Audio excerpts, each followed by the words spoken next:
It's November 26, 1825, and another remarkable event is about to be uncovered by Ariel, Rebecca, and Ali, the Retropsectors. Party! Keg, chug, haze, toxic masculinity.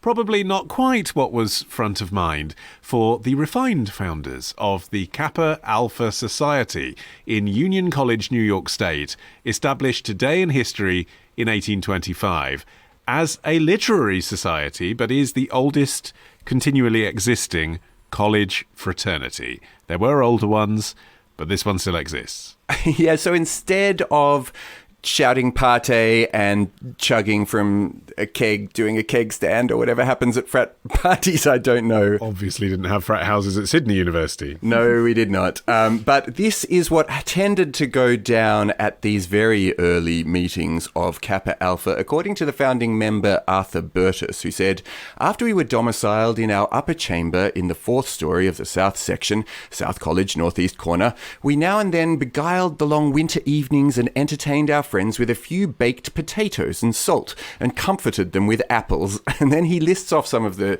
founding members who would all enliven one another with mirth and wit and merry song. I guess this is sounding a little bit more like keg stands.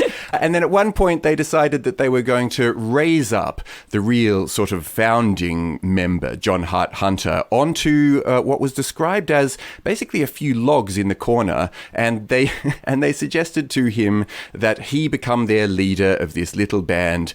Yeah, and this was music to John Hart Hunter's ears. He was 18 years old at the time. He was a natural leader. Also, he desperately craved comradeship. He later wrote, "I had the misfortune to be an only child, which I take to be a passport to trouble of many kinds, was petted by my mother and pretty roughly treated by my father, neither of which was the wisest discipline for a sensitive boy." And he'd actually entered college the previous year, age 17, as a junior because he'd studied privately, pretty much by himself, and that was very common at the time. And immediately set about surrounding himself with the closest knit bunch of friends he possibly could. So Arthur Burtis, the founding member you quoted, Arian, he was his roommate.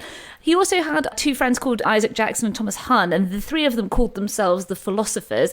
But then they decided to expand membership of their inner circle to Burtis and a few others and turn it into a formal society. And I do think that it is not a coincidence that it's November, it's upstate New York, there's no such thing as central heating. Nobody's going out and playing sports. Everyone's huddling around the fire with their jacket potatoes and they're looking at each other being like, can we turn this into a club? They wanted to found a place where they could discuss what for them was modern thought. I know that's a little hard to get your head around, bearing in mind they used Greek letters to define themselves. But the point was, what they called a literary society, as I said in the intro, was really a debating society. It was a place where, unlike in their studies, they could have an informal and yet forensic discussion about what they were reading, and what they were reading didn't have to be the stuff that was in the curriculum. And that in itself was liberating. And I didn't know this, that the Greek letters are not just random. So Phi Beta Kappa, which was the first Greek letter society, it was founded at the College of William and Mary in 1776. That stood for the motto, Philosophia Bu Kybernetes, love of wisdom is the guide to life. This was obviously a time when all students would have known and studied Greek. But it was also, if you weren't a member of the society, unless you memorized every Greek motto existing, you wouldn't know what the society's actual name was. And there was a very specific reason. It wasn't just because secret societies are fun, which of course they are. They were secret because universities had a very hierarchical culture at the time. Students were there to learn from their instructors, not to get too excited with their own notions and their own discussions. And also the social side too, as we touched on in our episode about the founding of Harvard, the social lives of students were very tightly controlled. It was more like a boarding school than a modern university, precisely because oftentimes the students were still in their early and mid-teens. So that's why the secrecy element was paramount. Yes, and like a boarding school too, in the sense that students literally boarded in the colleges. And that was the case even in this era. But as you get towards the end of the 19th century, there was an issue by the fact that universities were attracting more and more undergraduates in the United States, and that was there weren't enough places for them to sleep.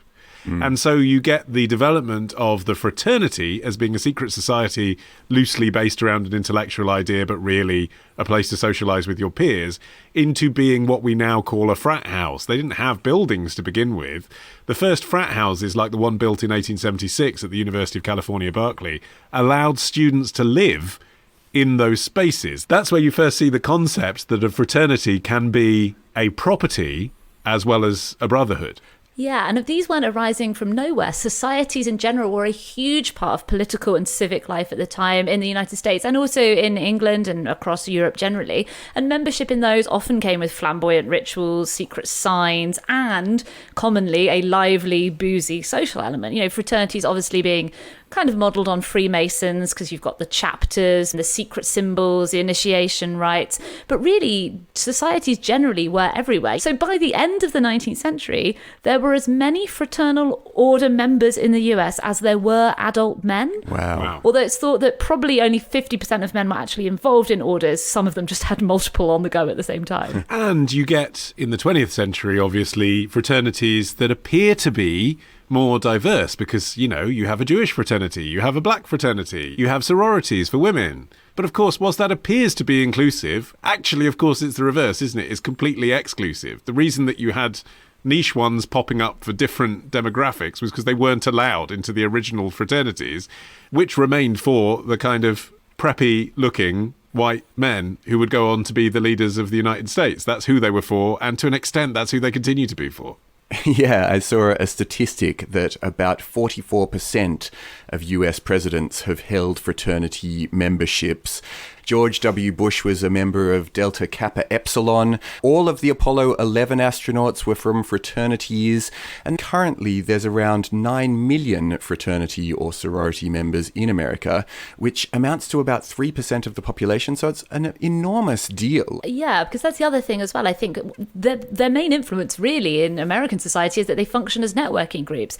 For the alumni, members are so overrepresented, not only in politics, but also business and the judiciary. And really historically, it has just been another way of bolstering white Anglo-Saxon Protestant power in the US, because fraternities and sororities weren't officially part of the university, so they were able to openly restrict their membership to whites until the late 1960s. And outright racism still hangs over many of the fraternities in the US to this day. The Kappa Alpha Order, which is a slightly different thing to the Kappa Alpha Society we're commemorating today, has in recent years claimed Robert E. Lee, the Confederate general, as its spiritual founder. So you kind of think, if the mask of intellectual pursuit has gone, what is it that you're celebrating by joining an outfit like that? I guess for men, that vague concept of brotherhood, but if you've abandoned all the lofty ideals of what it might mean to be an educated man, then really it's become a culture war thing, isn't it? I want to be a man like a man used to be. But I guess it also just gets you into some of the best parties on campus. Like, that's probably the main draw for a lot of people. And I think that people are willing to tolerate a certain amount of, well, particularly abuse. I found this amazing story about the Mad Men actor Jon Hamm, who was forced to leave Texas University after he was involved in this really quite scary hazing ritual. So he and a bunch of other members of Sigma Nu had called a pledge to their frat house at 2:30 in the morning, and then they proceeded to beat him with paddles, set his trousers on fire, and pull him around by the genitals with a claw hammer.